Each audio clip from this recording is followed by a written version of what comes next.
J'ai passé les 2 dernières années et demie à créer une forêt dans le désert, dans l'endroit le plus isolé de l'État du Texas. J'ai tout essayé, absolument tout. J'ai fabriqué des baignoires en terre, construit des mini-barrages et de gros barrages, pratiqué l'agroforesterie subtropicale et la hugelculture Hugo. J'ai trouvé beaucoup de choses qui fonctionnent avec des degrés de succès variables, et j'ai aussi connu beaucoup d'échecs en chemin. Mais c'est une promesse centrale de la chaîne, apprendre devant la caméra, car je n'avais aucune expérience dans tout ça avant de commencer. Mais un échec n'est un échec que si on n'en tire rien. Et moi, j'ai beaucoup appris. Chaque échec est une occasion d'apprendre, et j'ai progressé peu à peu. Mon plus grand défi est la quantité d'informations reçues. Des milliards de commentaires sur ce que je devrais faire, dont beaucoup sont de mauvaises idées, d'autres bonnes. Quand Suburban Biology m'a écrit, j'ai tout de suite fait confiance à ses suggestions car j'adore sa chaîne. Mais la différence entre les commentaires des spectateurs et Suburban Biology, c'est qu'il n'avait pas seulement une idée, il est passé à l'action. Il a cette chaîne incroyable et très populaire. J'ai su tout de suite que je lui ferais confiance, car il a une grande expérience liée à mes efforts pour créer cette forêt dans le désert. Si vous n'avez pas vu son épisode sur le poêle fusée et sur le banc qu'il a construit sur sa terrasse, c'est génial. C'était la première vidéo que j'ai découverte de lui. Il l'a utilisé pour garder des plantes comme ce lucana au chaud l'hiver, afin de pouvoir les transplanter ici. Après avoir cultivé ces plantes plus de 6 mois, il a parcouru plus de 500 miles pour m'aider à les planter. Voilà le truc, cet épisode ne parle pas seulement de planter des arbres au milieu du désert, il s'agit de quelque chose de bien plus grand. Il s'agit de la façon dont une communauté se forme, il s'agit de la façon dont les idées se répandent, il s'agit de la façon dont une seule personne, en agissant seule, peut déclencher des événements qui prennent de l'ampleur et deviennent bien plus grands qu'elle-même. Je vous fais une visite rapide, ça prendra 2 secondes. D'accord. C'est encore un tas de... Pile of poo, caca. Laissez-moi vous montrer ce que nous avons fait. Et il n'y a littéralement aucune humidité dans ce sol. Donc, D'accord, il n'y a pas de plantes ici non plus, non? Non. d'accord, tout le travail accompli jusqu'à présent. C'est ça? C'est ça, voilà. Donc c'est le deuxième, d'accord. Oui, c'est le deuxième. Et j'ai déjà mis une tonne de graines, les boules de graines et la gave. Donc je ne peux pas aller creuser là-dedans. Oui, et c'est pour ça que je pensais les mettre sur cette terrasse. Pas grand-chose à voir là-bas, seulement quelques brins de sorgho qui poussent. C'est plutôt sympa parce que ce n'est pas censé être une plante vivace. Et puis certains des palo verdes commencent à se réveiller de... l'hiver enfin. D'accord, donc c'est l'ECB en action. Et ceci contient de l'hydrogel dans ses sillons jusqu'à ce point. Et ce piquet doit être renfoncé. Ici, c'est ma première zone d'expérimentation. Donc d'ici jusqu'à l'autre côté de l'Opuntia, j'ai mis 10 gallons d'eau là où les arbres vont être plantés, puis de l'hydrogel. Et puis ces autres sillons sont destinés à recevoir des graines locales, et peut-être un peu de sorgho. Je dois encore finaliser ce plan parce que les graines doivent être mises en terre quasiment maintenant. On installe une ligne d'irrigation de l'autre côté du cactus, jusqu'à l'endroit où s'arrête cette rangée de paillis. En gros, ce sont des emplacements prévus pour les arbres. Quelle est la pente ici? C'est bien en pente, non? Je ne me fais pas d'idée, hein? C'est parfaitement de niveau. Tu plaisantes? Ouais. C'est dingue, mec? Ouais. C'est fou, ça m'est déjà arrivé. Difficile de sentir intuitivement ce qui est de niveau quand tout autour semble bouger. Je ne peux pas me plaindre. Autour de moi, c'est comme une belle version de Mercure. C'est une excellente façon de le dire. Je vais te montrer la terrasse du bas, juste pour que tu puisses la voir. Et ensuite, on pourra aller chercher quelques arbres et creuser. Super, allons-y. Non, c'est parti. Ouais. Je pense que oui, mais ça va. Baissons la caméra. Voilà l'optimisme. Ouais. Je pense que si tu descends tout en bas, vraiment tout en bas, à ce dernier changement de couleur, ouais, là, voilà, c'est vert. Donc ça repartira de la base. J'ai fait pousser des racines l'an dernier. C'est un air de soulagement. Some fucking purely. I can't handle that big of a setback. Oh man.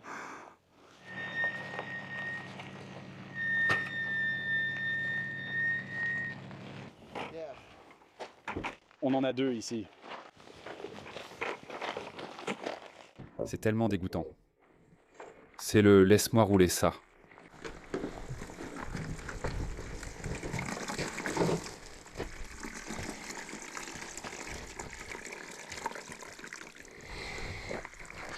Tada! 5 gallons de gel. C'est tellement gluant.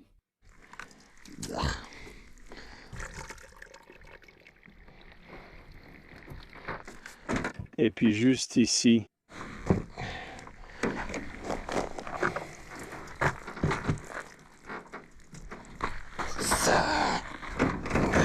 Oups.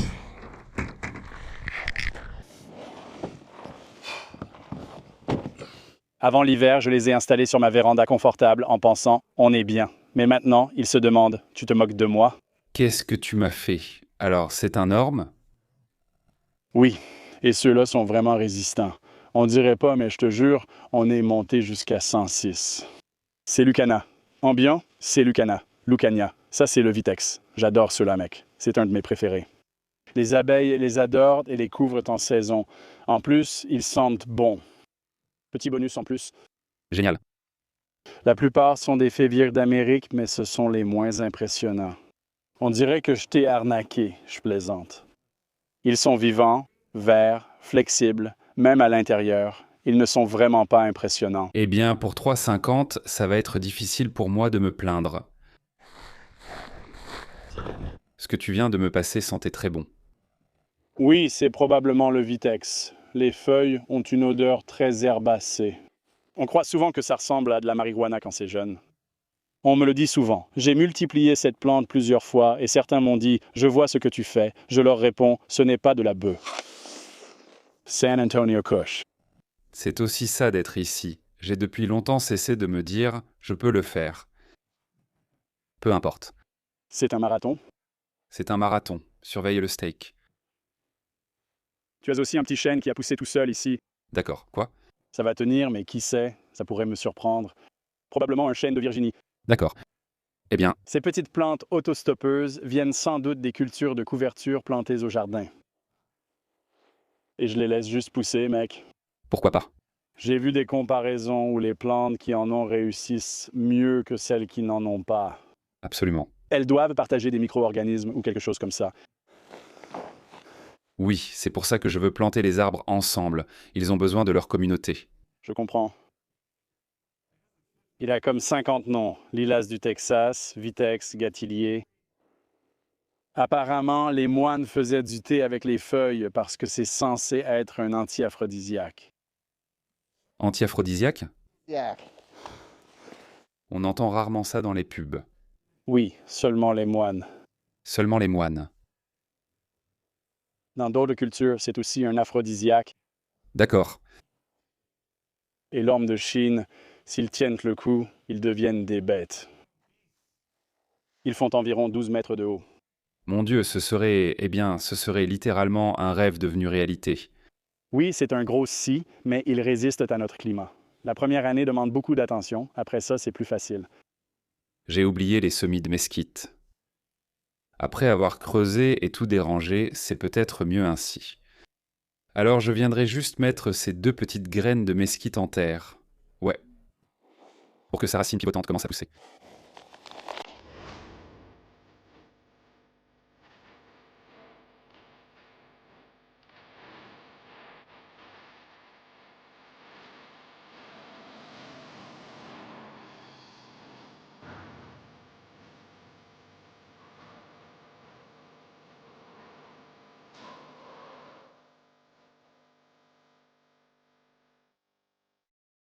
J'adore être ici. Je ne me réveille jamais en me disant « Mince, j'aimerais avoir quelque chose sur lequel travailler ». Ouais. En banlieue, je suis tellement perdu. Je ne sais juste pas quoi faire de moi la moitié du temps. Si ces leucénas survivent, une seule produira une centaine de graines. Au moins, si tu en obtiens 2 ou 3, là c'est bon, tu dois vraiment les scarifier assez fort, comme avec du papier de verre. Je prends une ponceuse à bande, des pinces, je fais ça à la chaîne, oui. Mais une fois que tu les as scarifiés, je pense que je les couvre d'eau chaude, pas tout à fait bouillante. Je les laisse tremper toute la nuit et je les plante le lendemain. J'ai eu d'excellents résultats. En pot, elles poussent toutes, tu auras plein de plantes abris, tu verras. Si elles survivent, elles meurent avec le gel, puis repoussent avec plusieurs troncs, élargissant leur structure racinaire et offrant chaque année plus d'ombre. Elles excellent dans ce domaine. J'ai vraiment hâte de voir comment cet hydrogel fonctionne. Et je parie que ça va marcher. Je ne vois pas comment ça ne marcherait pas, tu vois.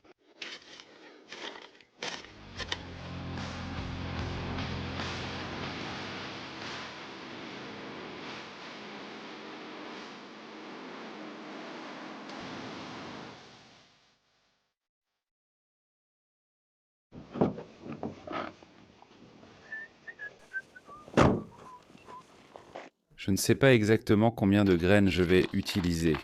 Ici, il n'y a que 56 mètres carrés et c'est 8 livres par acre. Donc un dixième de ce sac, c'est tout ce qu'il faut pour ce petit endroit. Et ensuite, je vais mettre du sorgho à chaque endroit. But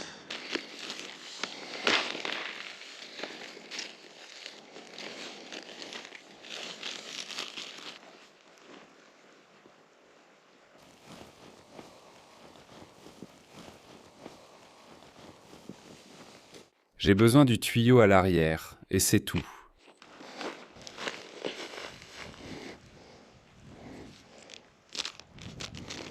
Merci à celui qui a suggéré cela.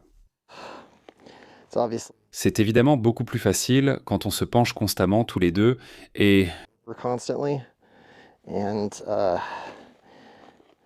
évidemment les graines ne sont pas mouillées, donc ça rend la tâche beaucoup plus facile.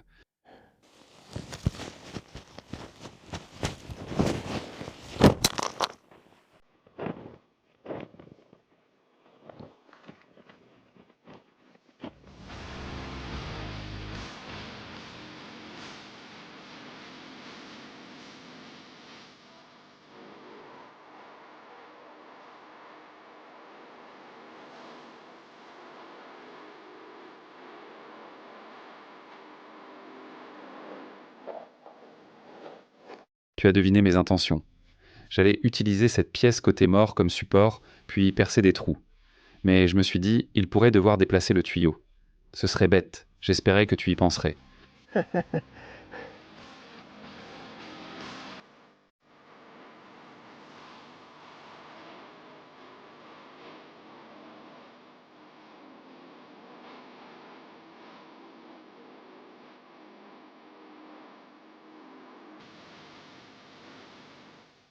Donc ça nous fait avancer en grande partie.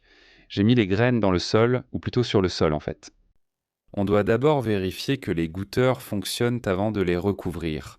On attendra 1 à 2 heures, le temps que le soleil baisse. On va faire couler un peu d'eau dans le système d'irrigation, s'assurer qu'il n'y a pas de fuite. Et ensuite on pourra recouvrir les bons goutteurs avec du foin.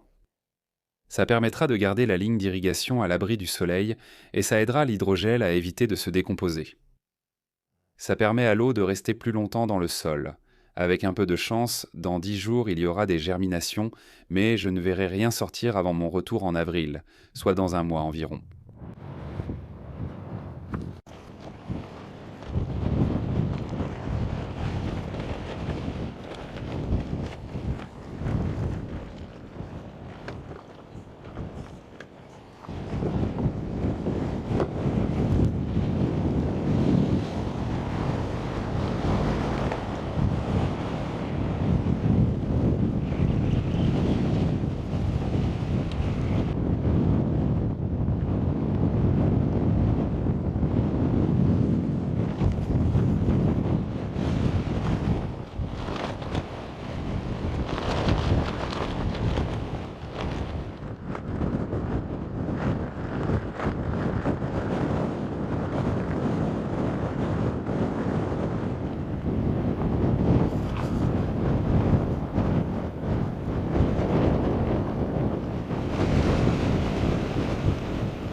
Pas encore d'eau.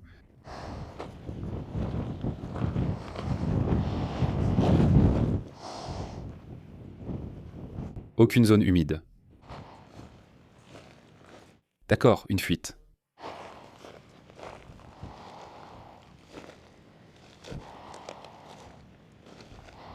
Donc je vais couper l'eau. Viens réparer cette fuite. Et je pense qu'elle a l'air assez petite. Je peux probablement m'en sortir en mettant un goutteur dedans. Avec un peu de chance, un bouchon de réparation va régler ça.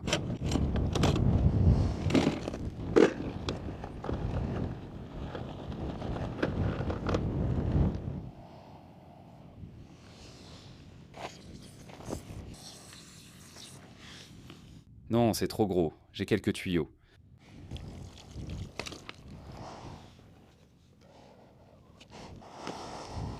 Allons vérifier une fois de plus que ça fonctionne. On va s'assurer que le tuyau ne se déboîte pas et que le connecteur reste bien en place. Et si tout était bon, on mettra le foin par-dessus.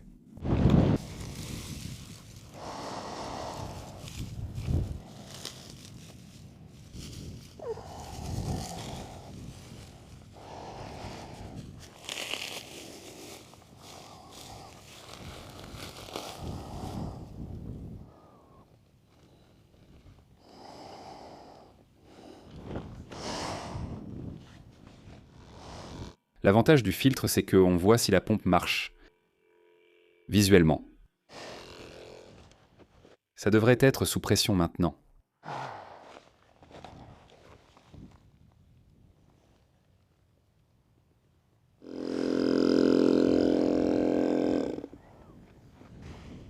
J'ai mis plus de temps que prévu à comprendre que je devais amorcer la pompe.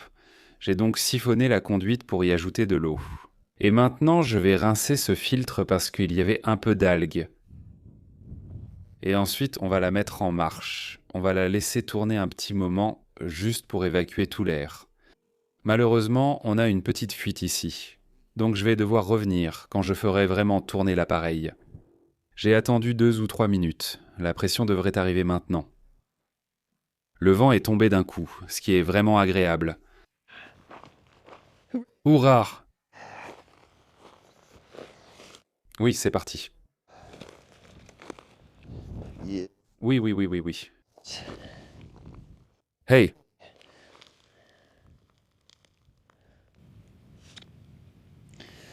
Voilà l'armée de l'air qui arrive. Voyons si je peux la voir.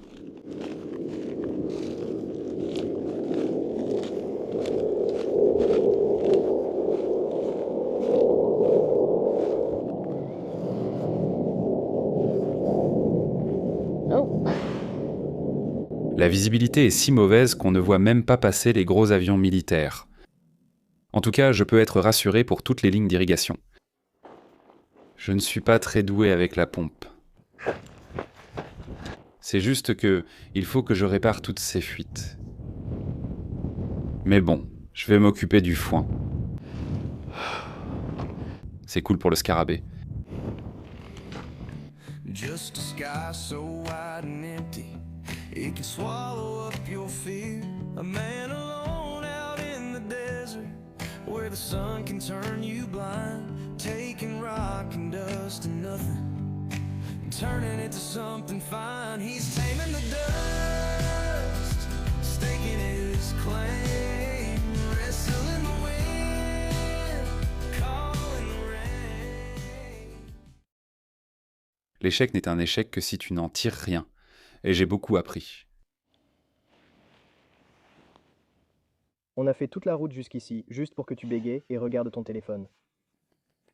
Je suis content de t'avoir amené ici pour que tu te moques de moi.